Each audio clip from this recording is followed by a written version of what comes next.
Agradezco mucho la invitación del Consejo Profesional y la posibilidad de, a través de este canal, llegar a tantas personas presentes y a muchas ausentes, pero conectadas, para transmitirles y compartir con ustedes lo que ha sido la encíclica Laudato Si, publicada recientemente por el Papa Francisco, compartir con eso la posición de la Iglesia respecto al tema ambiental.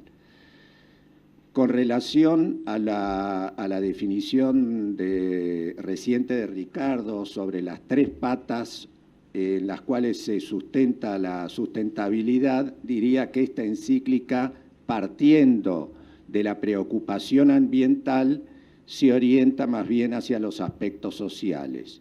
Este es un tema que cruza todos los capítulos de la encíclica, como vamos a ver. Para comenzar y para ponernos en contexto, quisiera hacer una referencia a algunas expresiones que no pertenecen a la encíclica, sino que más bien explican cuál es la gravedad del problema desde el punto de vista de la ciencia. En primer lugar, les refiero un testimonio de Roberto Casas, que es académico de la Academia Nacional de Agronomía y Veterinaria y que fue publicado por La Nación hace un par de semanas. Dice: el suelo, un recurso para conservar. Con gran preocupación observamos que la erosión del suelo continúa incrementándose en el país a pesar de los esfuerzos realizados por productores agropecuarios y organismos públicos y privados. Un estudio publicado por la Fundación para la Educación en 2015 muestra que en la Argentina existen 105 millones de hectáreas erosionadas, lo cual representa un incremento de 45 millones de hectáreas respecto de la estimación realizada hace 25 años. A la situación consignada debe agregarse la destrucción paulatina de nuestros bosques nativos, que a principios del siglo pasado cubrían algo más de 100 millones de hectáreas y en la actualidad están por debajo de 27 millones de hectáreas.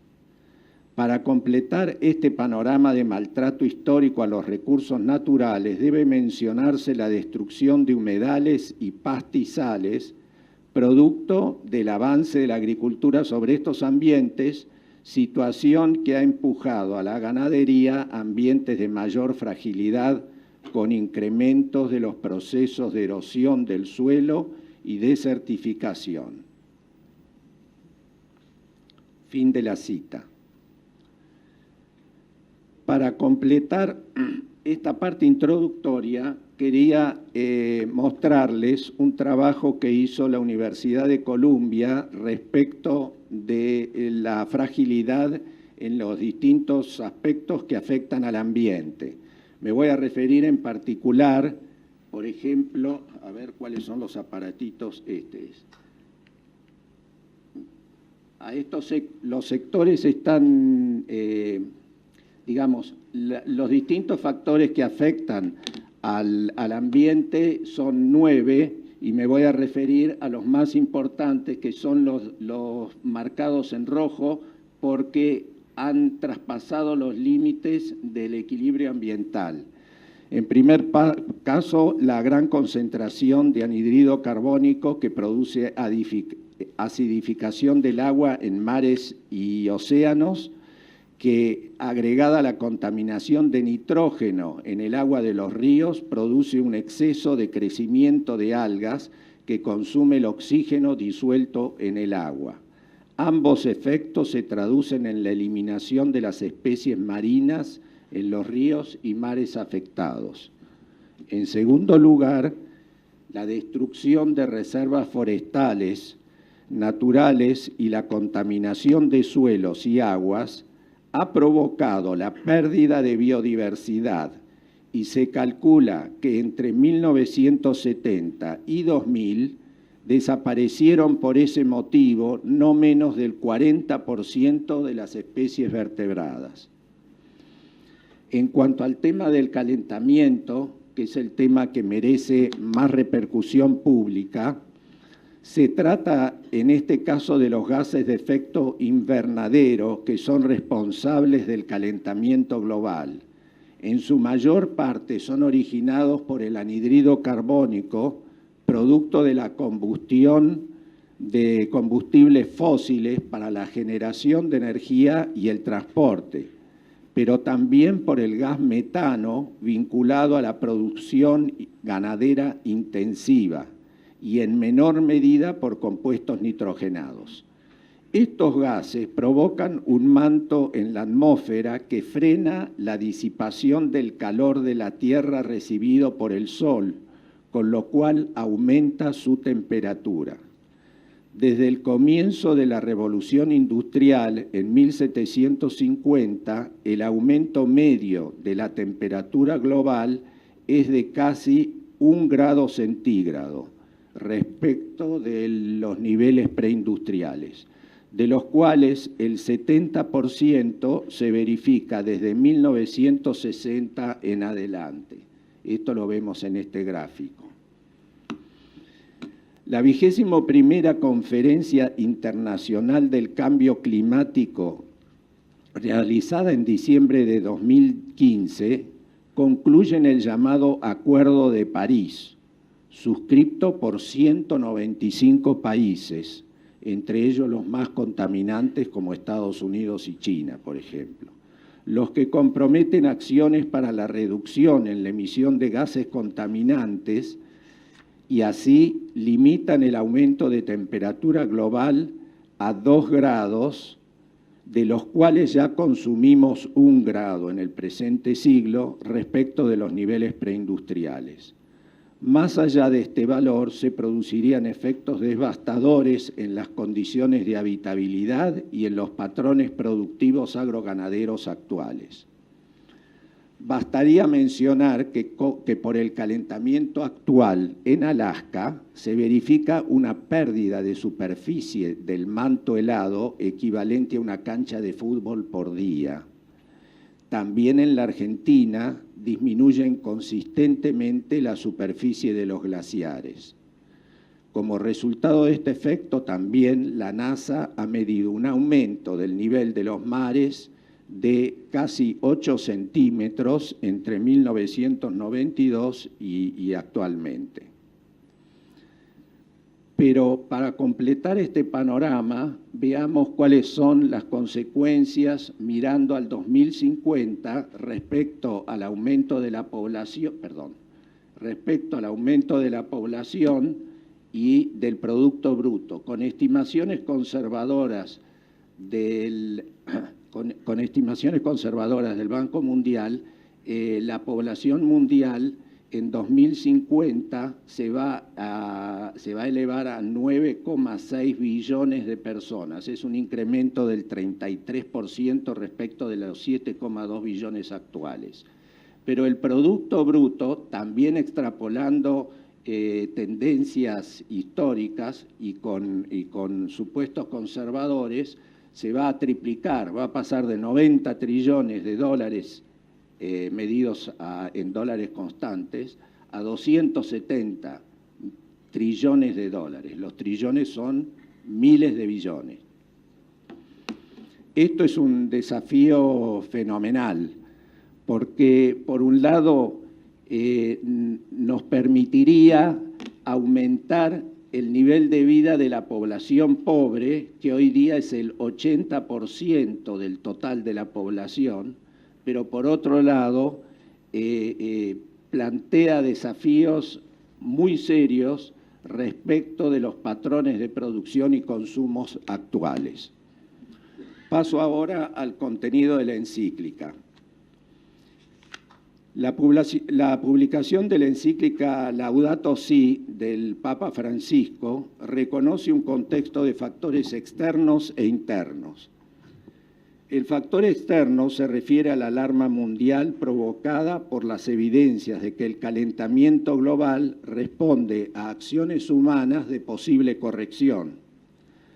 La encíclica se publica en mayo de 2015, es decir, unos 8 meses antes de la celebración de la Conferencia Internacional del Cambio Climático de París, que ya mencionamos. Otro aspecto, pero ya de carácter más interno, propio de la Iglesia, que tenemos que tener en cuenta para entender el documento, es que la visión del Papa al escribirla recoge 2 milenios de cristianismo a sus espaldas y se proyecta un siglo hacia adelante, donde advierte una posible crisis que puede afectar la supervivencia en paz de la humanidad. Y es en esta crisis provocada por un avance tecnológico que mira más a los medios que a los fines, lo que le induce a predicar una y otra vez un cambio de cultura, una cultura que incorpore crecientemente los valores vividos por los desposeídos más que la perspectiva de la abundancia que él considera causante del actual desequilibrio global. El mensaje es respetuoso pero radical. Se propone nada menos que una redefinición del concepto de progreso y una revolución cultural que permita vivir de otra manera en equilibrio con la naturaleza y particularmente rescatar a los pobres de su condición, sin pensar que ello consiste simplemente en regalarles una abundancia similar a la que hoy agobia el mundo desarrollado. Es también un mensaje esperanzado porque reconoce la capacidad y creatividad del hombre para reaccionar positivamente y es ecuménico porque apela en ese sentido a la ciencia, a la política y a las religiones para construir un espacio de diálogo que permita trazar un camino de solución consensuado. Bueno, me salté un cuadro. Ya pasamos al primer capítulo de la encíclica, que es una suerte de diagnóstico, lo que pasa en nuestra casa. Este diagnóstico recoge en gran parte lo que hemos visto anteriormente, que son las señales de alarma que propone la ciencia. Se refiere a los conocidos y cada vez más destacados temas del deterioro ambiental ya mencionados. Y también los conecta a lo que Francisco llama la cultura del descarte, que es el deterioro del clima por el calentamiento, la amenaza de las fuentes de agua potable, el peligro de espacios y especies y el ataque a la biodiversidad. También destaca las cuestiones más graves de convivencia social, el deterioro de la calidad de vida de enormes sectores del pueblo urbano y rural y la proliferación de redes delictivas. A nivel mundial destaca la resistencia de algunos sectores poderosos para ir más allá de declaraciones y consideraciones tecnocráticas, lo que revela la débil voluntad de adoptar soluciones efectivas. En el siguiente capítulo, el Papa Francisco nos recuerda las referencias bíblicas respecto de la creación del universo. En el relato bíblico de la creación, el Dios que libera y salva es el mismo que ha creado el universo y el que luego de la creación del hombre reconoce que todo lo hecho era muy bueno. Estas narraciones sugieren que la existencia humana se basa en 3 relaciones fundamentales: con Dios, con nuestros semejantes y con la tierra, es decir, con la naturaleza. La ruptura de estas relaciones es lo que nosotros denominamos pecado, porque contradice el plan de Dios respecto a la creación. Es necesaria la conciencia de una comunión universal, ya que creados por el mismo Padre, todos los seres del universo estamos unidos por lazos invisibles y conformamos una especie de familia cósmica que nos mueve a un respeto recíproco, sagrado y humilde. Los bienes, las cosas, todo lo creado están animados de un destino común que se enaltece y armoniza en el ejemplo de vida y el mensaje de Jesús. Trabajador en la tierra, verbo creador en el cielo, que dejó a su paso y enseñanza una luz capaz de inspirar una vida de amor y solidaridad. En el tercer capítulo, el Papa se refiere a la raíz humana de la crisis ecológica. El Papa quiere descubrir no solo los síntomas, sino las causas más profundas de la crisis. Reconoce explícitamente la contribución de la tecnología al desarrollo y la respuesta que ha proporcionado a la satisfacción de necesidades básicas a millones de personas, pero destaca a la vez que el dominio de la tecnología da un poder tremendo al hombre y que es importante entonces dirigirla hacia el bien común. En este sentido, anota que los factores preponderantes, que son la rentabilidad, la eficiencia y los mecanismos del mercado, no son necesariamente los estímulos adecuados para su control. Así, la concepción antropocéntrica y el egoísmo imperantes nos conducen a un relativismo práctico que nos sumerge en la lógica del usar y tirar, y que justifica el descarte, sea ambiental o humano, y que trata al otro o a la naturaleza como un simple objeto para mi propio beneficio. El Papa también destaca mucho el trabajo humano en este capítulo. Dice que es un rasgo esencial de una vida significativa, al punto de subordinar otros factores hoy imperantes en el mundo económico para proteger las fuentes de trabajo. El siguiente capítulo de la encíclica es lo que se llama la ecología integral. El núcleo de la encíclica apunta a una ecología integral que incorpore el lugar peculiar del ser humano en el mundo y sus relaciones con la realidad que lo rodea. El Papa dice que no hay dos crisis, una ambiental y otra social, sino que la crisis es única y es socioambiental. La ecología integral requiere también el cuidado y respeto de las culturas de los pueblos, porque ellas expresan los valores comunes que constituyen una sociedad. En el siguiente capítulo, el Papa propone algunas líneas orientativas de acción. Se plantea la pregunta: ¿qué podemos y qué debemos hacer?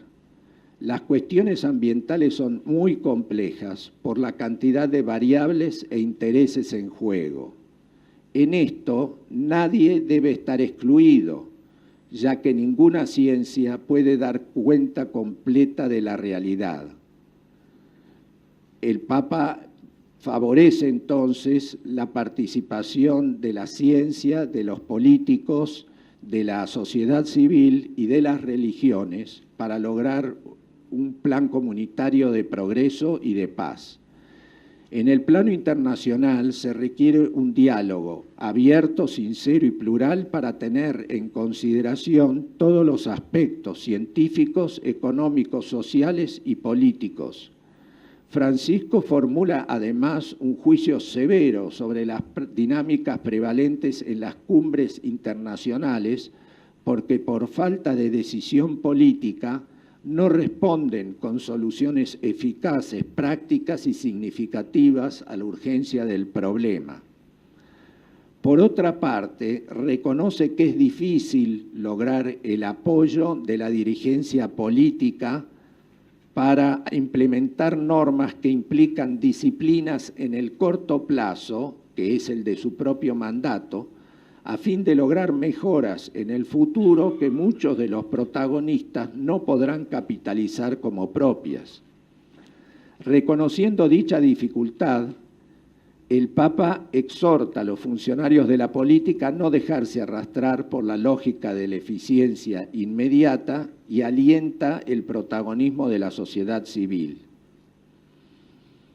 En este sentido, advierte contra la costumbre de atribuir a otros la solución de los problemas sin considerar lo que cada uno puede aportar. El último capítulo de la encíclica se refiere a la educación y espiritualidad ecológica. Habla de los medios para producir el cambio de conductas necesario,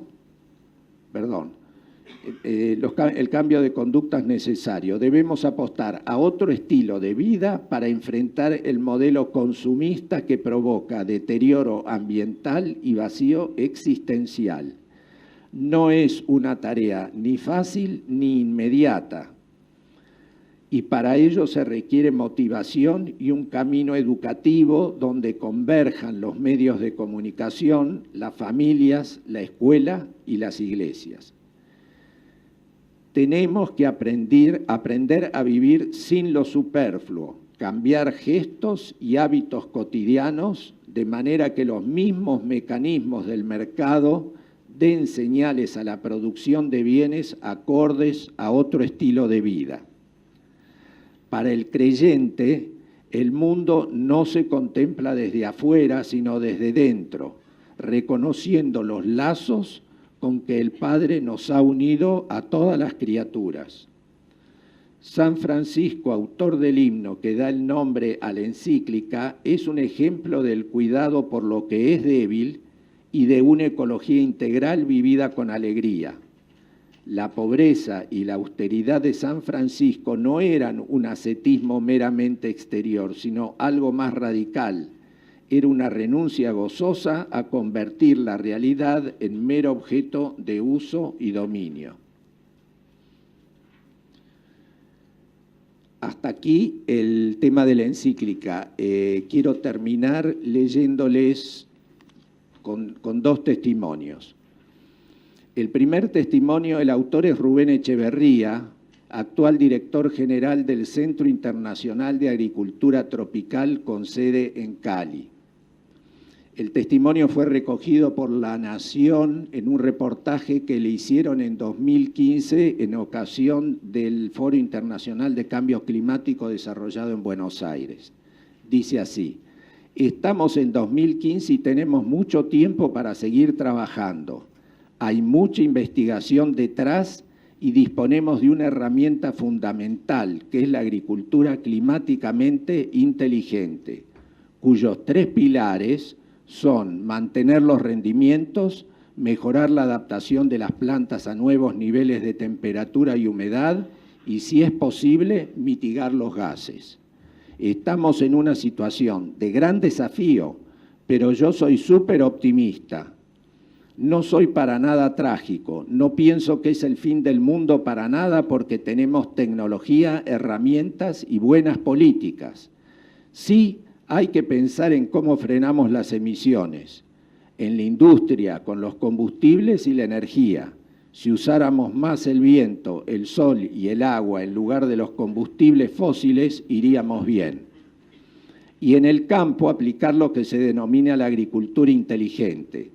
La agricultura es uno de los actores involucrados en el cambio climático. Es responsable de 1/4 de las emisiones de gases de efecto invernadero en el mundo y en el caso de la Argentina es responsable de la mitad.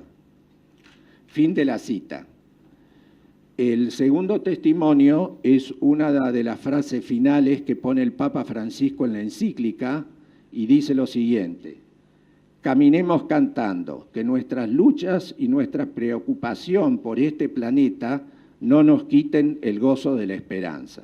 Bueno, muchas gracias por escucharme.